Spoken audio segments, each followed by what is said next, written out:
Welcome to Raising the Strong. My name is Jasmine, and today I am going to do my 2020 reading wrap-up. So this year, it was like the breaking of a 6-year-long curse that I had where I would just not finish books.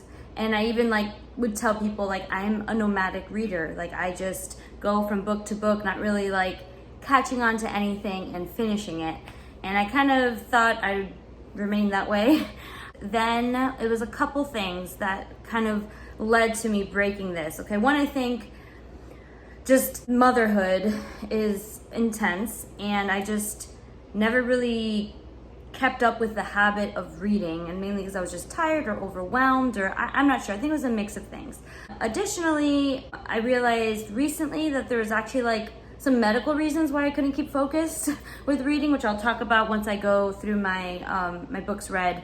Up until now, I hadn't finished any books, 0 books. Started a bunch, okay, but did not finish, DNF'd, did not finish so many books. So the book that broke this spell, okay, was something I found at a Goodwill, and is this, The Magnolia Story by Chip and Joanna Gaines.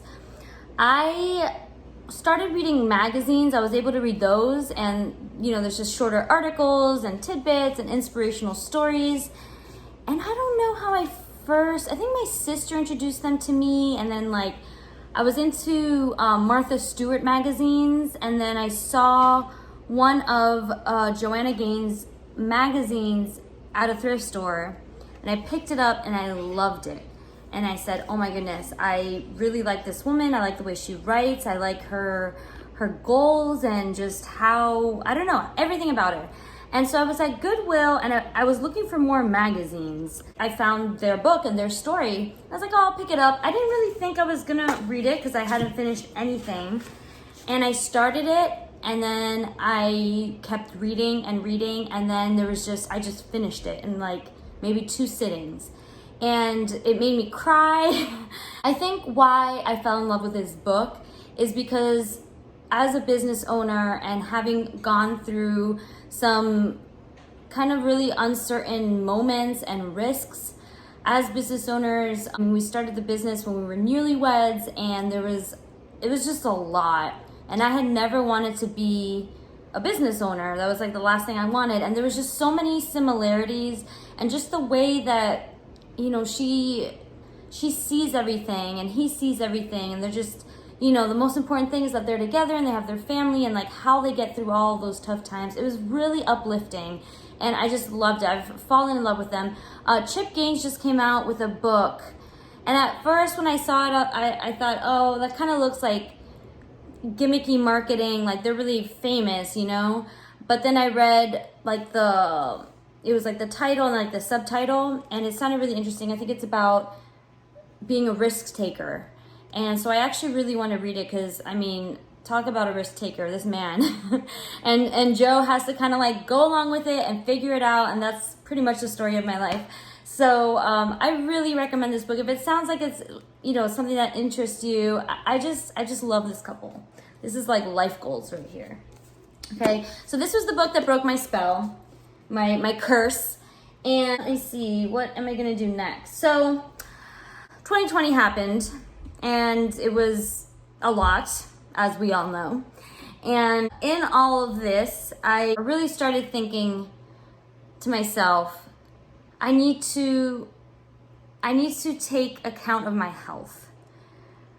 Quarantine was insane. I worked a lot, didn't exercise, and when quarantine was over, I just didn't feel the same. I'm a very active person, can, put myself on a training plan and follow it and be really intense. I don't know, I didn't have it in me, but then I was I just need to find out more information. Turns out I have hypothyroidism. It's something I'm still trying to figure out. So in that, my sister ordered me this book, which she had told me about, but I was a little reluctant. Oh, sorry book. I was a little bit reluctant because I was I don't want to start any way of eating or any crazy drastic lifestyle changes. But she went ahead and ordered the book. It's called The Paleo Thyroid Solution, and it's by Elle, Russ, and I love you. You too. And But what kind of turned me off, one, like just the picture in the front of the book, it just looks like some like Dr. Oz book that I'm like, I'm not sure about the science of all of it. And so that was kind of like the first thing. It looks very much like a diet book, right? I think I've been on every diet under the sun. And I was like, I don't want to do another diet. And I especially don't want to like mess with my thyroid because it's messed up right now, you know?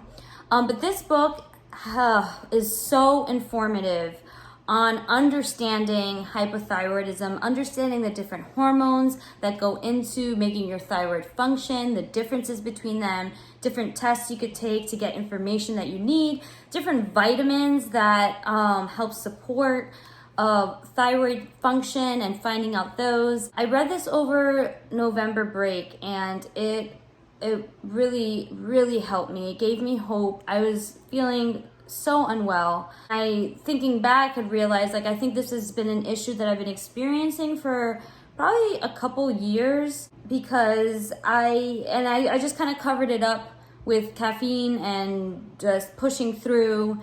And I think quarantine, I didn't really slow down during quarantine, but it was a break in the kind of the rat race of life and had me thinking differently.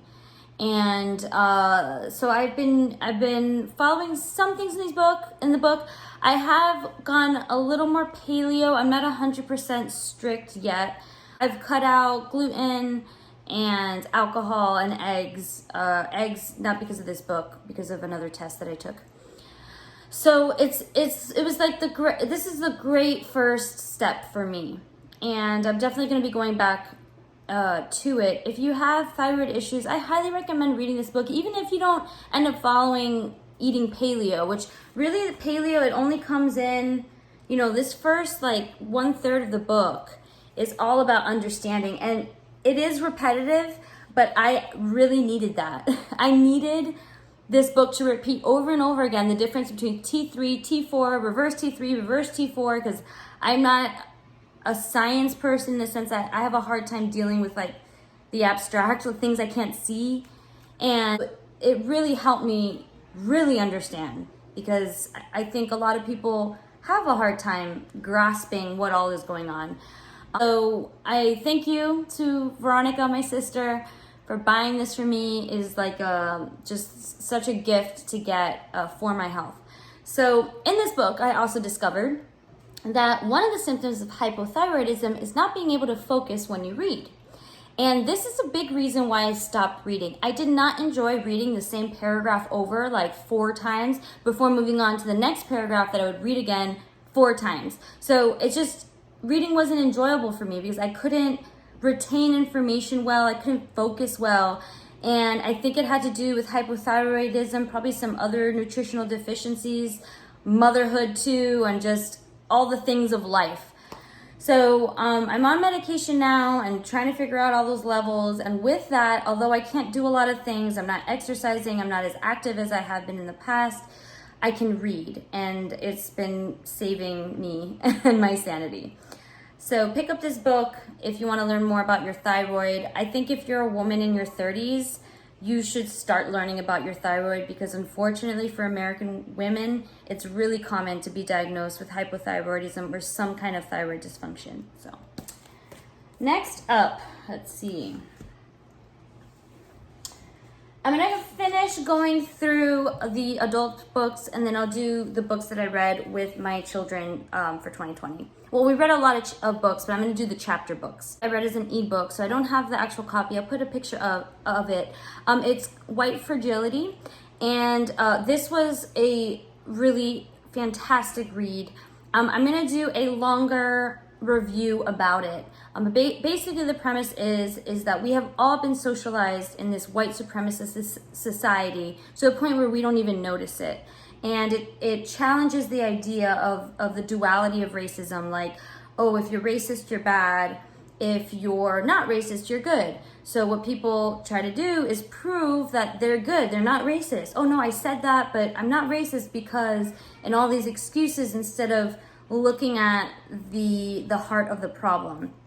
So I'm going to do a fuller review about this book. because I think there's a lot to talk about, and it would make this video like crazy long. This is just a wrap up, but I do want to delve into this. I know there's a lot of controversy about this book, and I want to just share my opinions, my thoughts about it. So this is one that really got me inspired to re-educate myself, to start looking through at our country and society through different lens. So highly recommend it. And I know there's a lot of problems that people say about this book. I'll do a fuller review of it. Along the same kind of vein is another book that I read is Charleston Syllabus. This book is fantastic. It is a collection of writings, speeches, lyrics from songs, all organized from slavery through modern day. And I think one of the most brilliant things about this book is the order of how they put all of the writings. And I'm going to do a full review about this because there's so much to talk about this book. And if you are wanting to learn more about the history of African Americans in our country, how we have treated our own citizens throughout, from the beginning of the U.S. and continuing on, this is such a great place to get started, because I have been trying to fit reading more into my life, and the way this is broken up, it's, no document is more than 3 pages front and back. So I said, okay, every day I'm just going to read one, especially because some of them are disturbing and they're heavy. Girls, if there was any value to it. Okay. So because of that book, I said, well, I've read my, this book written by a white person about racism. Now I need to read books written by people of color, and educate myself. So we went to Charleston over Thanksgiving break. I went to this amazing little bookshop. I wrote it down here, Buxton Books in, I think it's like the downtown area of Charleston. I think it's downtown. And you go to Charleston and you see that the town just has so much history there. And I wanted to learn more about it. I know there was just this attraction that I wanted to learn more about this city and about its history, but I didn't want anything whitewashed. I'm like, I want to learn like the real history. And so I went to this beautiful little bookshop, and the woman there working recommended Charleston Syllabus. In June 2015, there was a hate crime, a mass killing of 9 members of the AME Church in Charleston. And what came as an aftermath of this horrifying moment in history was scholars getting together and creating this hashtag Charleston Syllabus, and then tagging it with sharing documents and speeches and all kinds of information to help educate people to understand that this wasn't some one-off cuckoo guy that just came in and just started shooting up. That this is actually, there's been a long history of violence against Black churches. This book, the way that they organized it was fantastic. I'm realizing that I want to actually do separate book reviews for each of these. This book was fantastic. I highly recommend it. So we'll be doing a full review on this book, but this was another one that I read and I was really thankful to get through it this year. This one I snuck in at the end. I read like half of it, I don't know, way earlier in the year, and I didn't finish it. And I was like, well, there's like one more day till 2021. I'm gonna just finish it so I can add one more book read in 2020. So that was exciting. So Raving Fans by Ken Blanchard and Sheldon Bowles.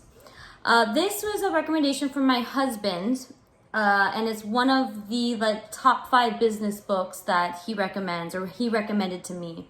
I've definitely been way more interested in reading more about business because I am a business owner. It is a title that I have tried to stay away from for years, but I am accepting it and owning it.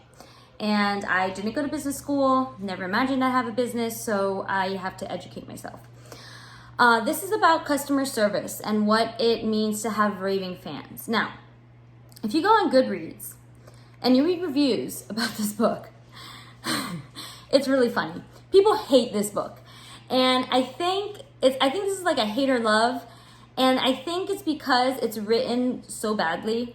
It's kind of like a fairy godmother tale of this guy who has to turn this department around because everything is so bad and he doesn't understand how to do it. And then this guy, his guardian angel, shows up, and it's kind of like Christmas Carol, but he doesn't really go back in time. He just goes and visits different people. It's really cheesy, like just so terribly cheesy. There's so many like cliches and stereotypes. I mean, if you're someone that like enjoys reading good stuff, you're just gonna cry. But that being said, this book has the ideas in this book are excellent. And I really think that if you are a business owner wanting to improve your customer experience, customer service, this is a really important book. And I do recommend it. I definitely, like, you have to go in knowing that it's cheesy, but it's so short, you know, it's not many, it's 100 and something pages, 115 pages, but it's kind of a short book too. It's digestible. This really could have been written as like a blog article. And so it's a little milked, but sometimes with stories, things click, you know? But I tabbed it. It's definitely something I'm going to go back to, you know, once I put it in practice and things aren't really working out. But my husband has basically mastered the raving fan thing, but there's always room for improvement, of course. But don't let just the bad writing turn you off, because there is really good information in this. So yeah, I just thought it was so funny because I told my husband that, and he kind of gave me a look like, you're being really judgy. And then when I saw that on Goodreads, everyone was like if you want to be talked to like you're a child, then you can read this book. And that's kind of how it feels. But I mean, it's, you know, someone that's good at business, they're not good at writing, and they're trying, okay? So that was my last book that I read for myself, not having to do with my kids or homeschooling. I'm actually gonna make this into 2 videos because I think this is long enough. So these were the books that I read for myself. Let's stack these up. Okay, how many did I get for myself? 1, 2, 3, 4, and then White Fragility is 5. I feel like I had 6. Maybe I was counting the kids' ones. Okay, so I went from no books to 5 books this year. So I'm really happy about that. I feel like I accomplished something. This is my little Cabrini. So I'm gonna do our 2020 reading wrap up for kids books, for chapter books, and that's it. Thanks so much for watching. Let me know if anything sounds interesting you want to hear more about, or if I'm probably only gonna do a review of Charleston Syllabus, Paleo, and Paleo Thyroid, and White Fragility. But if you want to hear a review on any of the others, let me know. All right, thanks for watching. I'll see you in the next video. Ciao.